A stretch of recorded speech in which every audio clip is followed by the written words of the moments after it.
என்னதான் சப்பாத்திக்கு வெரைட்டியா கூட்டு குருமான்னு செஞ்சு குடுத்தாலும், என் பிள்ளைக்கு ரொம்ப புடிச்ச ஃபேவரைட்டான குருமா வந்து இந்த சென்னால செய்றது தான்.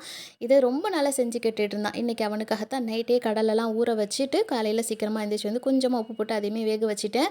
ஸோ இதுக்கு மெயின் வந்து தேங்காய் பால் தான். தேங்காய் பால் வந்து திக்கா இருக்கணும், தண்ணியா இருக்கணும்னு இல்ல. ஒரு 2 திக்கு பால், தண்ணி பால் 2த்தையுமே மிக்ஸ் பண்ண அளவுக்கு எடுத்துக்கோங்க. நீங்க கடலை எடுக்கிற அளவ பொறுத்து தேங்காய் பாலோட அளவு நான் லாஸ்ட்டா வீடியோ போக போக சொல்றேன். ஸோ நைட்டே வந்து சப்பாத்தி மாவுமே பெசஞ்சு வச்சுட்டேன். ஸோ காலையில வந்து லேட் ஆகிடும் ஸ்கூலுக்கு அப்படிங்கிறனால நைட்டே பெசஞ்சு எடுத்தது அதை எடுத்து வச்சுட்டா கூலிங் போக போக சரியாக வந்துடும்.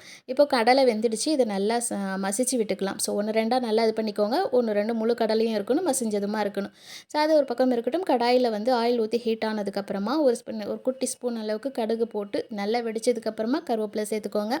கருவேப்பிலையும் பொரியட்டும். பொரிஞ்சதுக்கப்புறமா பல்லாரி வெங்காயம் நான் இந்த மாதிரி பெரிய பெரிய துண்டாக கட் பண்ணி சேர்த்துக்கிறேன். சின்ன பல்லாரியாக இருந்துச்சுன்னா 2 எடுத்துக்கோங்க. பெரிய பல்லாரியாக இருந்துச்சுன்னா 1 கூட போதும். வெங்காயம் பொரிஞ்சு லேசாக அந்த கண்ணாடி பதத்துக்கு வரும் இல்லையா, அப்போங்க கட் பண்ணி வச்சிருந்து தக்காளியை சேர்த்துக்கிறேன். பெரிய தக்காளியாக இருந்தால் 1 சேர்த்துக்கோங்க, சின்னதாக இருந்தால் 2 நம்ம அளவுக்கு பொறுத்தது தான். ஸோ அது கொஞ்சம் தண்ணி இந்த தக்காளியில் ட்ரை ஆனோடனே உப்பு தேவையான அளவுக்கு சேர்த்துக்கிறேன். ஏன்னா கடலையில் வேற நான் கொஞ்சம் உப்பு சேர்த்துருந்தனால இதில் கொஞ்சமாக தான் சேர்த்துக்கிட்டேன். அதுக்கப்புறம் மிளகாத்தூள் 1 ஸ்பூன் ஃபுல்லாக சேர்த்துருக்கேன். ஏன்னா தேங்காய் பால் ஊற்றி செய்கிறதுனால காரம் வேணும் இல்லையா, வேறு எந்த மசாலாவுமே இந்த சென்னாவுக்கு கிடையாது. இந்த மிளகாத்தூளோட காரம் மட்டும்தான். ஸோ அந்த மிளகாத்தூளோட லேசான அந்த பச்சை வாசனை இது பண்ணி கருகிறதுக்கு முன்னாடி நம்ம மசிச்சு வச்சுருந்தா கொண்டக்கடலையை இது கூட சேர்த்துக்கலாம். சேர்த்து நல்லா மிக்ஸ் பண்ணி விட்டுருங்க. அப்படியே மீடியம் ஃப்ளேமில் வச்சு லேசாக அது கொதிச்சு அப்படியே சிம்மில் வச்சுடுங்க. அதுக்கப்புறமா தேங்காய் பால் நம்ம எடுத்து வச்சோம் இல்லையா, அதை இது கூட சேர்த்துக்கலாம். நம்ம எவ்வளோக்கு குருமாக்கு தேவையோ அந்த அளவுக்கு கன்சிஸ்டன்சி இந்த அளவுக்கு இருந்தால் போதும். தேங்காய் பாலோட அளவு நீங்கள் பார்த்துக்கிட்டு எடுத்துக்கோங்க, எந்த அளவுக்கு கடலை எடுக்கிறீங்கன்னு.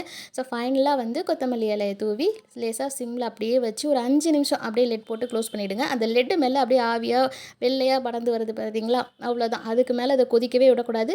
கொதிச்சிச்சா அப்புறம் வந்து கடலையோட அந்த இதே மாறி போயிடும். ஸோ டேஸ்ட் மாறி போயிடும், தண்ணியாக ஏதாவது தெரிஞ்ச மாதிரி போயிடும். அதனால் அப்படியே இறக்கிடுங்க. ஸோ சிம்பிளான சன்னா மசாலா சூப்பராக இருக்கும். கண்டிப்பாக ட்ரை பண்ணி பாருங்கள். இன்றைக்கி ரொம்பவே நல்லா வந்துருந்துச்சு. ஸோ சப்பாத்தியுமே வந்து பார்த்திங்கன்னா நைட்டே நம்ம மாவு பிசைஞ்சு எடுத்து ஃப்ரிட்ஜில் வைக்கிறோன்னா கொஞ்சம் வந்து டைட்டாக பிசையணும். அப்போ தான் மாவு வந்து காலையில் எடுத்து அந்த ஜில்லுப்பு போய் நம்ம பிசைஞ்சு திரும்ப இது பண்ணி வைக்கும்போது மாவு சாஃப்ட்டாக இருக்கும். இல்லைன்னா கொலன்னு போயிடும் இல்லையா. ஸோ சூப்பரான சன்னா மசாலா கண்டிப்பாக ஒரு தடவை ட்ரை பண்ணி பாருங்கள். எல்லாருக்குமே ரொம்ப பிடிக்கும். அதிக மசாலா, அதிக வேலை எதுவுமே கிடையாது. சப்பாத்திக்கு ரொம்ப ரொம்ப நல்லாயிருக்கும். கண்டிப்பாக ஒரு தடவை ட்ரை பண்ணி பார்த்துட்டு எப்படி இருந்துச்சுன்னு எனக்குமே கமெண்ட் பண்ணுங்கள். அடுத்த வீடியோவில் பார்க்கலாமா? தேங்க்யூ.